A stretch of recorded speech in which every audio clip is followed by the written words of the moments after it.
One of our top headlines this week was the case of Lyle and Erik Menendez, the brothers. The two were convicted for the 1989 murder of their parents in Beverly Hills.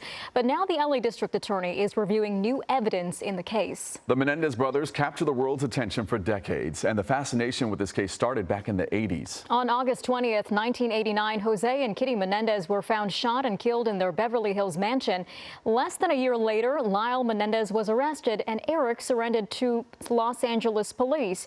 It was believed that the boys killed their parents for their inheritance. When the trial began for 4 years later in 1993, it was a media field day. The Menendez brothers emotionally described years of sexual abuse by their parents. They argued that they killed their parents in self-defense. But the jury was deadlocked and it ended in a mistrial. In 1995, the second trial began. And a year later, Lyle and Erik are convicted of 2 counts of first-degree murder and sentenced to life in prison. Now, fast forward to last year when the brothers filed a motion seeking a new hearing based on new evidence. And that brings us to today. Joining us live is criminal defense attorney Mark Geragos, who's representing the brothers. Thank you so much for joining us this morning. Thank you for having me. Let's get straight into it, Mark. Take us back to when you first got involved in the case. What gave you confidence that this could all be turned around?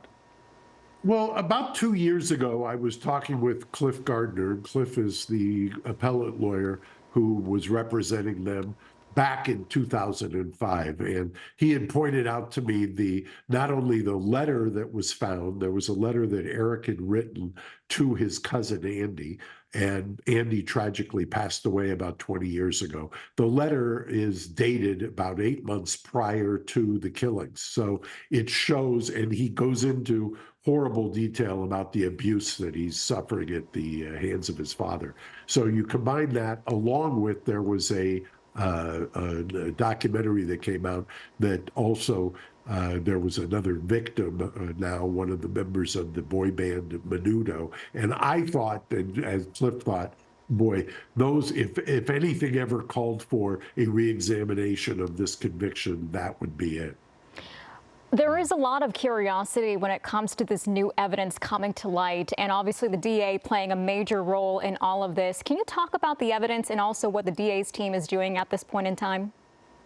Well, you know, there's the DA, I thought, made a very brave move by coming out so close, if you will, to the election and saying he is re-examining it. I will tell you that for the last year and a half, we filed what's called a habeas corpus, which is a challenge to the conviction. About 3 months ago, because of a change in the law here in California, we also sent them over what's called a petition for resentencing. So we've got basically 2 tracks that we're going down. We're challenging the conviction. We're also saying, hey, Mr. DA, these 2 gentlemen, the brothers, are perfect candidates for resentencing. They've been in custody now for over 35 years. They've done tremendous work both on themselves and in the prison community. And if there was ever anybody who, under the current state of California law, should be released, these are the 2 who should be released. So what are the possible outcomes then if there's these 2 tracks? I mean, does this go back to court for resentencing, or can the DA just decide, hey, let's just release them?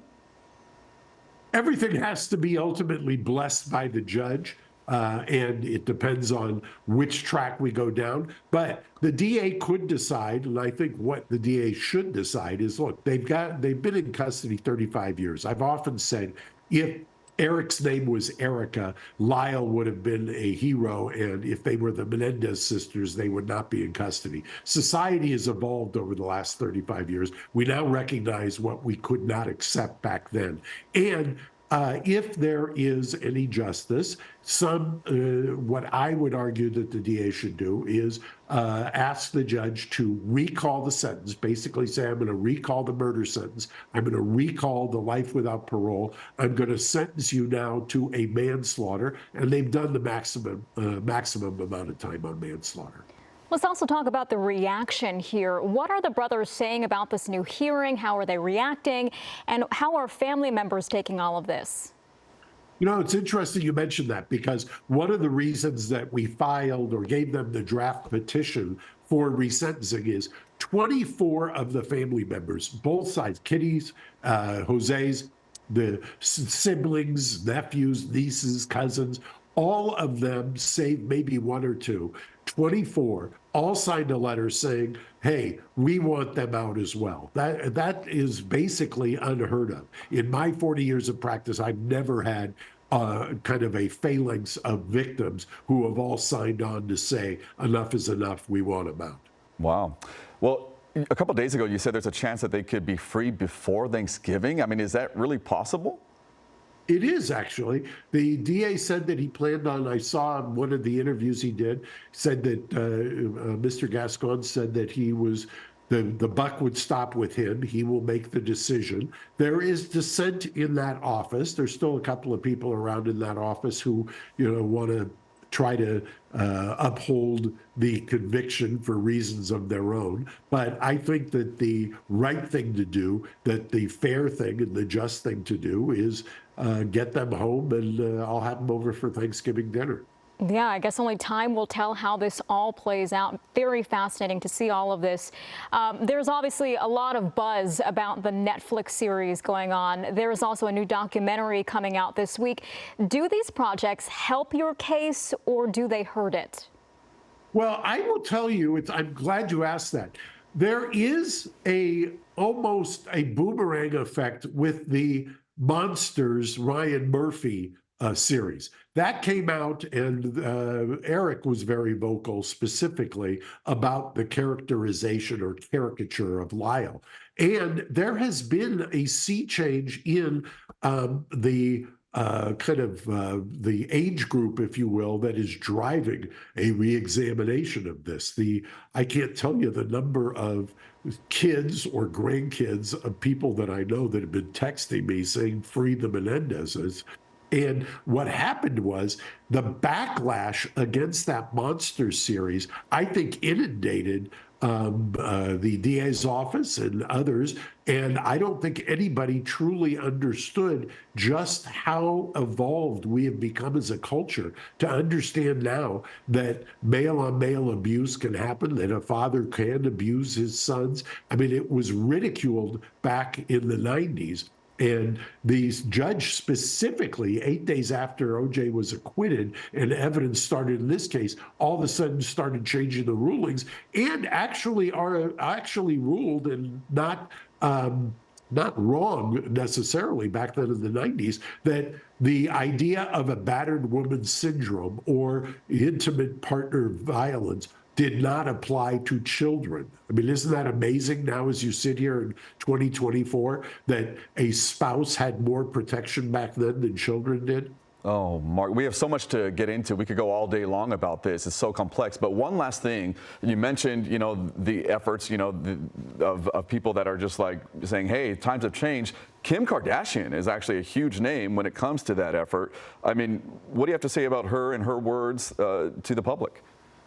Look, for whatever anybody ever says about Kim Kardashian, and I personally, we share an Armenian heritage, so she's an icon, not just in the community writ large, but in the Armenian community. She has taken this up, these kinds of convictions and injustices and excessive sentences as a cause, and she's been, I just think, tremendously effective and articulate on it. She has not, up until this case, waded into a situation where there was something that others have said it caused celeb. And I thought that was very brave. But she was taken down. She went to the Donovan State Prison. She saw the wonderful work that the brothers are doing with the Green Space Project down there. And she's been very vocal. And boy, it's hard to read her personal essay that she posted and not be moved incredibly by it. And I'm rooting for her taking the bar next year, and hopefully we'll try a case together at some point. Yeah. Wow. Okay. Attorney for the Menendez brothers, Mark Geragos, thank you so much for talking with us this morning. We appreciate you shedding some light on this case at this point in time. My pleasure. Have me back whenever you want to discuss it more, and hopefully before Thanksgiving. Hello, I'm Mark Brown. Get more great ABC7 content by clicking the subscribe button for our YouTube channel, and download the ABC7 Los Angeles streaming app on Fire TV, Android TV, Apple TV, and Roku to watch on your TV.